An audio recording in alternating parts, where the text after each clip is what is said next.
So I've just arrived at my storage unit. I don't know what's been going on, but as of late, I've been getting a lot of parts inquiries.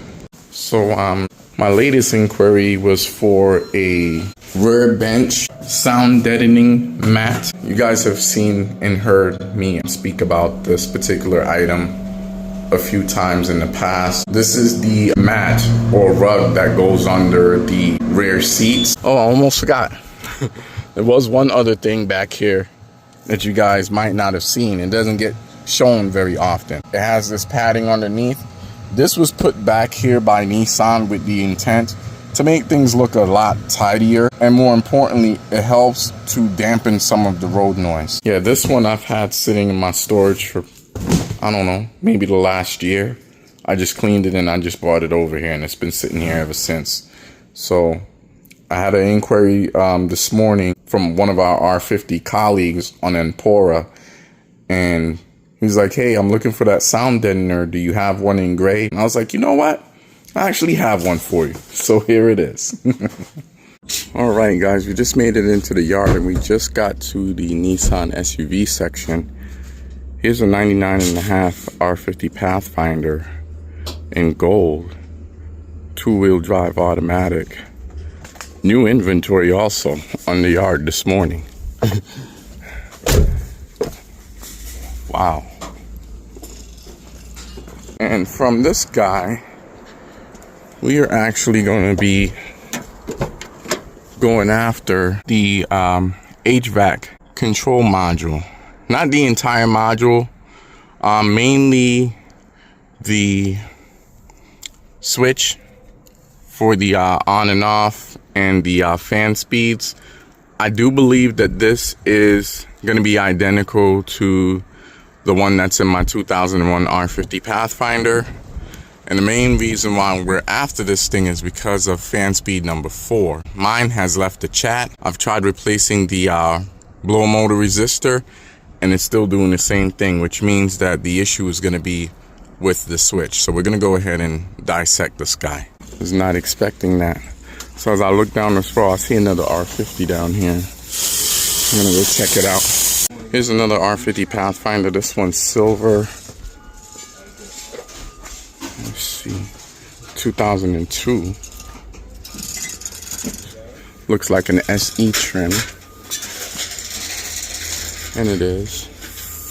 Again, new inventory, fresh on the yard this morning. Sadly, the OEM floor mats are nowhere to be found. And it must have had a nice radio because someone broke the center console trim bezel. Interesting. Hoping that the R50s that I'm here for are still here. Alright, so we're back with our 1998 Infiniti QX4. From this guy, I'm going to go ahead and take both of these headlights. They're in really good shape. And yeah, just going to go ahead and grab those guys really quick. Alright, both headlamps have been attained. And I think I'm going to go ahead and take this reservoir. It does look really fresh, especially the filler neck. So we're going to go ahead and grab that guy next.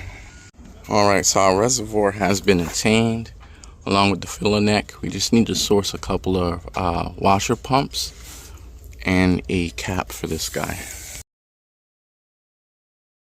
Here's what's left of a 2009 R51 Pathfinder in white.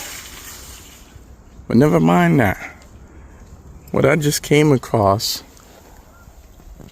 is the overhead storage console. And this one is special because it has the climate controls built into it for the rear. And this is also the sunroof variant.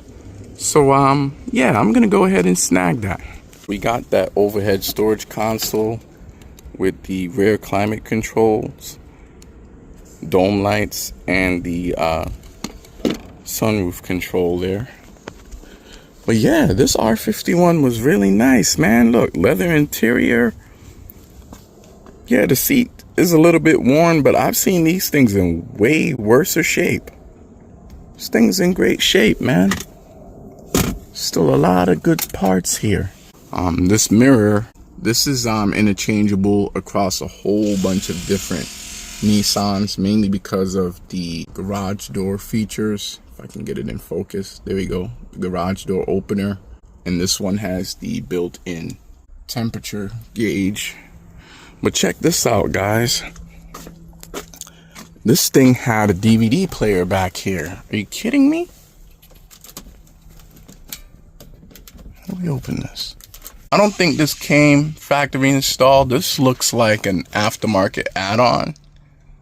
But yeah, just imagine you got your kiddos back here. As you're riding down the road, you just pop that sucker open, throw a DVD in there. I mean, that's really nice. I mean, look at these seats. It's a shame this thing is in here. With the third row. See, third row's right here. Yeah, this thing was really nice. Like, really, really. Wow. Interesting. So this 99.5 R50 is native to Nevada. Desert Nissan? I never heard of that dealership. That must have been well before my time. If anybody remembers Desert Nissan of Las Vegas, Nevada, let me know in the comments. From this guy, we're going to go ahead and take the weather seal here for the hatch glass. I just noticed recently that mine is torn. So this is cheap enough. We're just going to go ahead and grab this guy really quick. So to grab this guy, we're just going to go ahead and pry on these clips here that hold the lift strut to the hatch glass itself. Get that out the way, and then we're just going to pull this rubber off. So here we are with what's left of a two-wheel drive WD-21 in gold. This one has a spare tire carrier on it. Automatic. Gray interior. Steering wheel is in exceptional shape. And it has 224,551 miles on the clock. And a very rare piece that's on this vehicle that you almost never find intact is the clamshell. Someone was already in here. I don't know if you guys can see there where the tip of that screw is. It's already partially broken. But I think even with that, it might be worth salvaging. Turns out that I missed out on a supercharger. Let me show you guys what I'm talking about.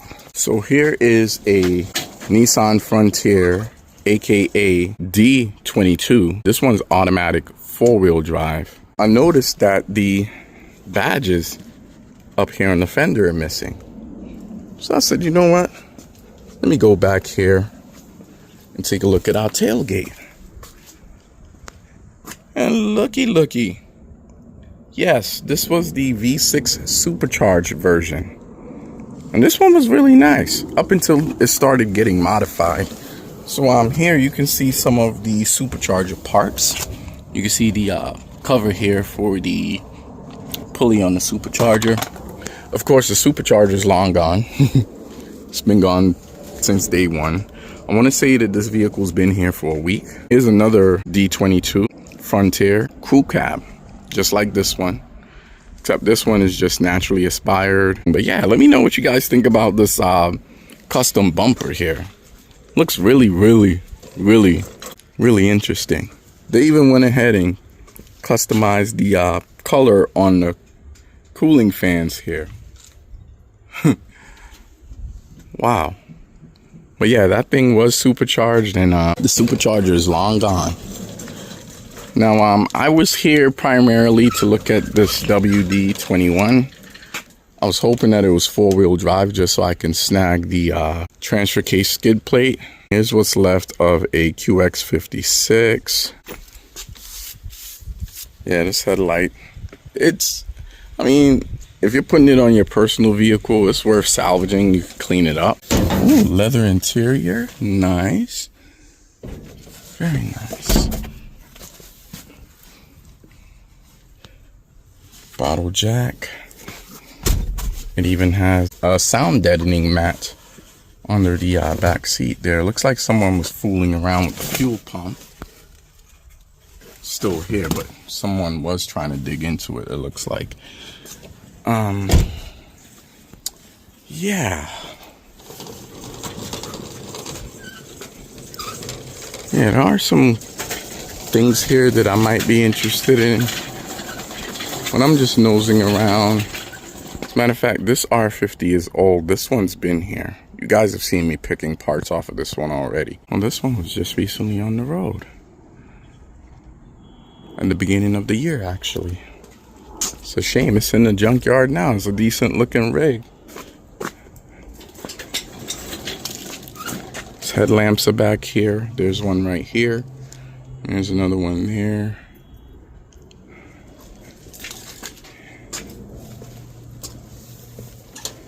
Yeah, this one was a 5-speed.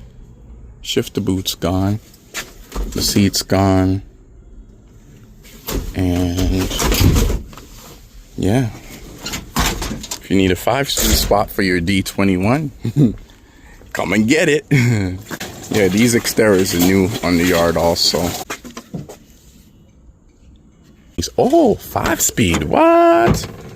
Too bad it wasn't a 4-wheel drive. If it was 4-wheel drive, I'd be interested in the shifter boot. I don't ever recall seeing those being sold, unless I'm just overthinking it. Thought about these real center caps, but I already have some. Yeah, guys, so the Junkyard Parts Bounty Hunter series continues. If you guys are enjoying this series, let me know, man. Thanks for stopping by the Camper Dan Files.